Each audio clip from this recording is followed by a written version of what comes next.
Good morning and welcome to Rise and 9. It's December 3rd. And feeling like a very cold December 3rd, and it's only going to get colder today. I know, that was the strange part. We had AJ Rickman in for the morning news today, and he was saying the high for the day is actually right now. It's this morning. It's balmy as what is it, like 5 degrees out right now or something? I think it's still warmer than cold. that though. It's still cold, but the high, so that just means it's only going to get colder, and I wrote this part down. It is going to be in the 20s by lunchtime, teens by this evening. Tomorrow's high, 11. That is colder than our usual low. The normal low this time of year is around 21. So this feels more like it does in January when we have those long cold snaps. Yeah, exactly. That's what AJ was talking about, is we usually see this after the holidays when we kind of expect it to be really cold. But for this to happen, I mean, it was just November. We're December 3rd, 3 days into December, and it's already, we got a foot of snow, and now we're about to break records with low temperatures. Yeah, it could be breaking those by a degree or two. We'll have to find out tomorrow if we did. Yeah, and I found it funny. We both walked in this morning wearing sweaters, and we're like, okay, we both know what's coming. It's just like you mentally are preparing yourself to be freezing. Right, even though it's cold. We're always cold in this studio and in the newsroom. Right. I'm always cold in general, but yeah, there's just something about hearing a high of 11 for tomorrow and knowing that, you know, the time we came into the office, essentially in the middle of the night, was warmer than when we're going to leave the office, more around lunchtime. That's just crazy to think about. Yeah, and that's not even counting the wind chills, what it's actually going to feel like. What was it, negative 25 or something like that? Just a temperature that sounds fake. Like, right. How is that even possible to be that cold? So, yeah, going to want to bundle up today, bundle the kids up, headed out to the bus stop this morning. It is going to be cold, even colder when they leave school to come home. Right, and yesterday it was sunny, still cold, but took Walt out for a walk, and I've never seen this before, or at least don't remember seeing it before. He was walking, I could see my own breath, but I could see his breath too. You know it's cold when you see the dog's breath. Right, and that wasn't even the coldest day. I don't know how cold it's going to be today and tomorrow. We'll be able to notice. Probably a very short walk. Oh yeah, I'm normally a 1 cup of coffee person. I had told Jackie I got to make a second cup today. Just feeling more tired. I don't know if it's the temperatures or the fact we're 2 days in coming off the holiday weekend, or what it is, but it just tastes extra good to have warm coffee too when it's this cold outside. Yeah, I was happy yesterday. I also made it to the gym. It had been a little bit with the holiday weekend. It felt so good to move around, even though I forgot my water bottle, my hair clip, and everything, and my earbuds, my headphones just out were of dead. routine. The workout still felt good. Yes, I know. I forced myself to the basement to do a workout yesterday.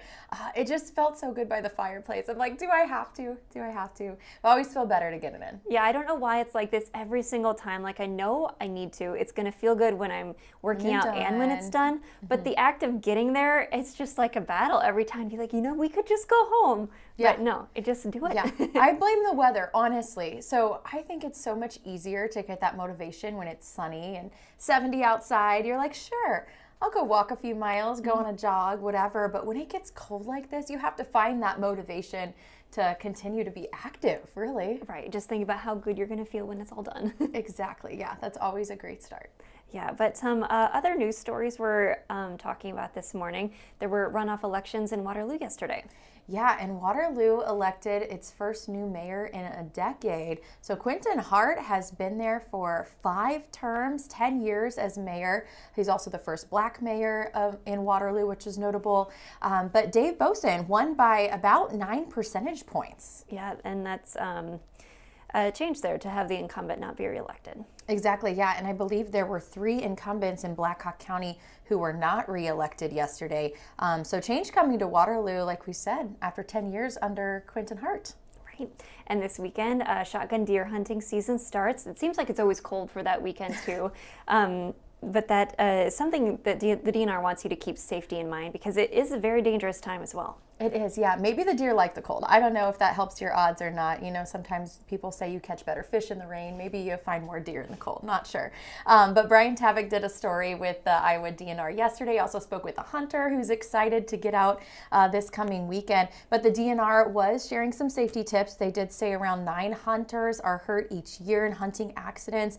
And Iowa typically sees on average about 1 hunting death a year. So obviously one's too many, but it is down from what we've seen in the past. Yes, it has been much higher in the past, even though 1 is too many. And the DNR says it believes that's because of hunter safety classes. I remember I took that when I was in middle school just to be safe. the hunter safety class, that's been available since the 60s. That's when injuries and deaths were at their highest levels, 1967. 121 incidents with 19 people dying. Yeah, that sounds like so many compared to what we hear nowadays. But he did tell Brian that since that class became mandatory in the 1980s, incidents dropped to 38 per year with 3 deaths a year.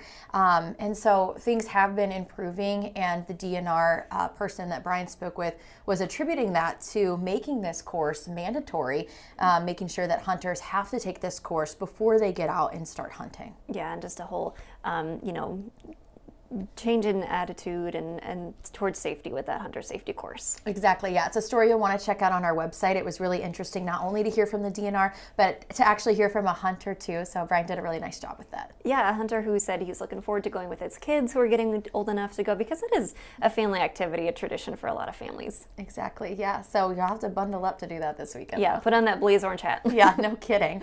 And also yesterday, we're coming off of Giving Tuesday. Yesterday, of course, that's always a day of the year where people give back. Yeah, and one of the many ways people did that yesterday, members of the Junior League packed donated household items into the Stuff the Truck event, and that's helping kids who are aging out of the foster system. There can be kind of a care drop-off once those kids turn 18 and become an adult. Yeah, and this is so important. If you think about when you left the house for the first time, and maybe all the things that your parents passed on to you, maybe they gave you their old toaster, or their old pots and pans, those hand-me-downs that you maybe didn't have to buy for yourself. And these kids coming out of foster care don't necessarily have those things passed on to them, so they're starting completely from scratch.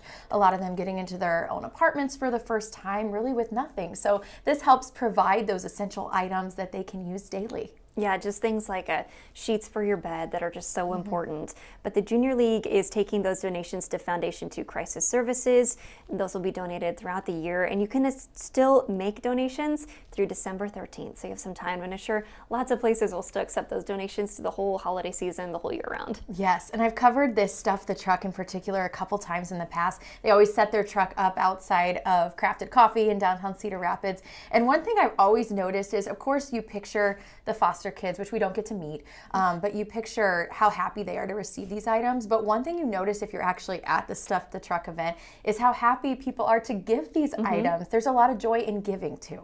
Yeah, absolutely. That makes such a huge difference. And one of the people, this was Jocelyn Pisha, her story yesterday, she talked to Danielle Monty, who we also heard from in the Give Birds event. So she's doing a lot of good for her community. Yeah, and Van Meter always doing a lot to give back. And yeah, it was just really awesome to see, how many people are always willing to step up and help these community members get what they need as they're starting out on their own, and especially at this time before the holidays. Right, we hear so often about the need in the community. Nice to hear the people who are addressing that and making it a better place. Yeah, and there's so many different ways to give back this time of year. I know we're going to be ringing bells with the Salvation Army here coming up soon.